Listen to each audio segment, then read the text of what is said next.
કોઈપણ ગીત, ગરબો કે ભજન એમાં જ્યારે આપણે સંગીત આપવું હોય, મ્યુઝિક આપવું હોય, ત્યારે આપણી પાસે શું શું કૌશલ્ય જોઈએ, આપણી પાસે શું એની સાથે ડીલ કરવાની ક્ષમતા જોઈએ. તો સૌથી પ્રથમ જે પણ તાલ આપણે તાલ સાથે વગાડીએ છીએ એ તાલ આપણા મગજમાં બરાબર ફિક્સ થઈ જવું જોઈએ. તાલનું નોલેજ આપણને પરફેક્ટ આવી જવું જોઈએ, પહેલી વસ્તુ. બીજી વસ્તુ, તમને જે વગાડવાનું છે તે ગીત તો વગાડતા આવડવું જ જોઈએ. પછી ગીત હોય, ગરબો હોય, ભજન હોય, કોઈ પણ પ્રકારનું ગીત હોય, જો તમારે એમાં મ્યુઝિક આપવું છે, મ્યુઝિક સેટ કરવું છે, તો તમને એ ગીત વગાડતા આવડવું જોઈએ. અને નંબર 3, તાલ સાથે રહેવાનું ખૂબ જરૂરી છે. ઘણા મિત્રો તાલ સાથે નથી રહી શકતા કે તાલમાંથી હું આઘો પાછો થઈ જાઉં છું. એના માટેનું આ એક ગણિત છે. આ પ્યોર ગણિત જો તમે એકવાર સમજી લેશો તો પછી તમે કોઈ પણ પ્રકારનું મ્યુઝિક તાલ સાથે વગાડવા માટે એકદમ સક્ષમ થઈ જશો.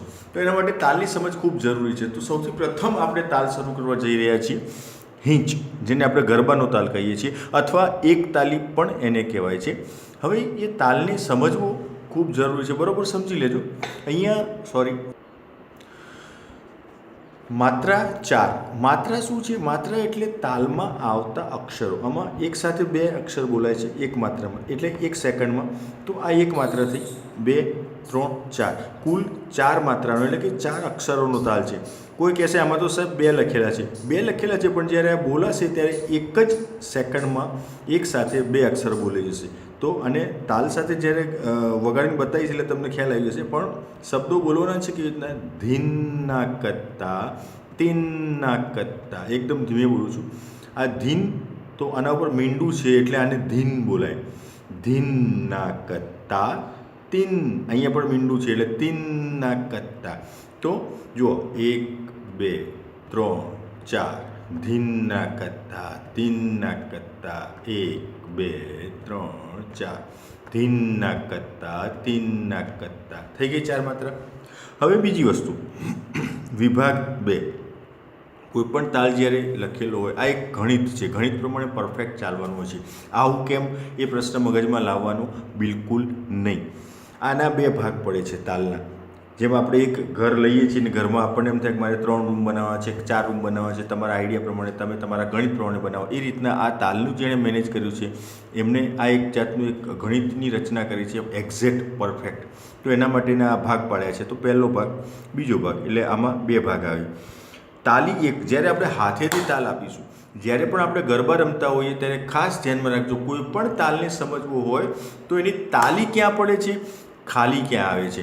આ 2 વસ્તુનું ધ્યાન રાખવાનું છે. તાલી ઉપર વજન આવે, ખાલી ઉપર વજન આવે પણ ખૂબ ઓછું આવે. તો ગમે તે તાલ હોય, પછી ગરબાનો તાલ હોય, ભજનનો તાલ હોય, કોઈ પણ તાલ હોય, બરાબર. તો તાલી ખૂબ અગત્યની વસ્તુ છે. અહીંયા પહેલી તાલી છે, તો જ્યારે પહેલો ધીન બોલીશું વખત તાલી આવશે. જુઓ, અહીંયા ધીન, ધીન, બરાબર. બાકીની જે છે એ આપણે આને આંગળીથી ગણવાની છે. અહીંયા ખાલી આવશે. તો ચોકડી જે છે એ તાલીની નિશાની છે, ખાસ યાદ રાખવાનું. જ્યાં પણ અહીંયા અક્ષર લખ્યો હોય તાલનો, એના નીચે આવી નિશાની કરી હોય તો સમજી લેવાનું કે અહીંયા આપણે તાલી આપવાની છે. ત્રીજા નંબરની માત્રા ઉપર ખાલી છે, તો અહીંયા આપણે ખાલી આ રીતના આપીશું. ઓકે. ચોથી માત્રા, તો જ્યારે આપણે ગણીને આપીશું એટલે શું થશે? ધીનના કત્તા, તીનના કત્તા. આ સિમ્પલ છે. જ્યારે પણ આપણે ગરબા રમતા હોઈએ ત્યારે હંમેશા જો આપણે તાલી પાડીને રમીએ છીએ, તો એ જે તાલી છે એ તાલી ક્યાં આવે છે? અહીંયા આવશે, પહેલી માત્રા ઉપર. આ ખાસ ધ્યાન રાખવાનું. કેટલા ગરબા હોય, ભજન હોય, એ હંમેશા એ ધ્યાનમાં રાખવાનું કે ક્યાંથી એની શરૂઆત થાય છે.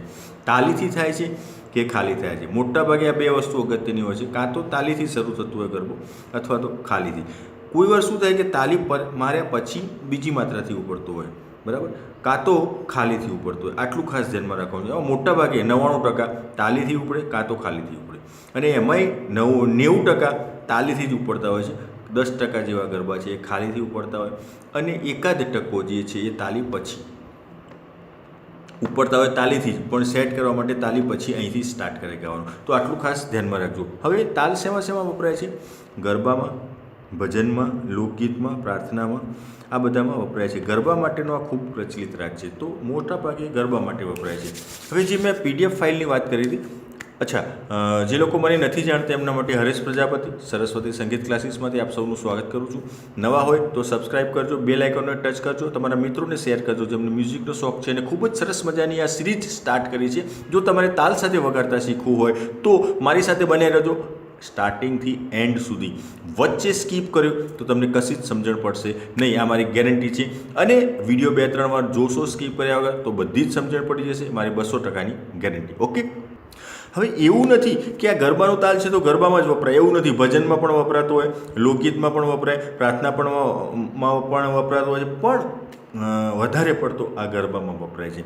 તો અને સીધો સરળ તાલ છે એટલે આપણે સૌપ્રથમ આ તાલથી શરૂઆત કરીએ છીએ.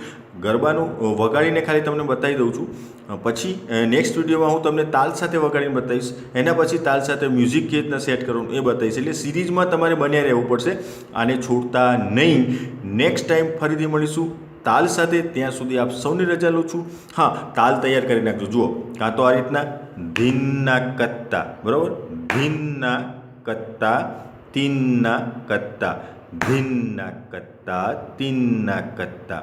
બીજી રીત છે ધીનના કત્તા, તીનના કત્તા, ધીનના કત્તા, તીનના કત્તા.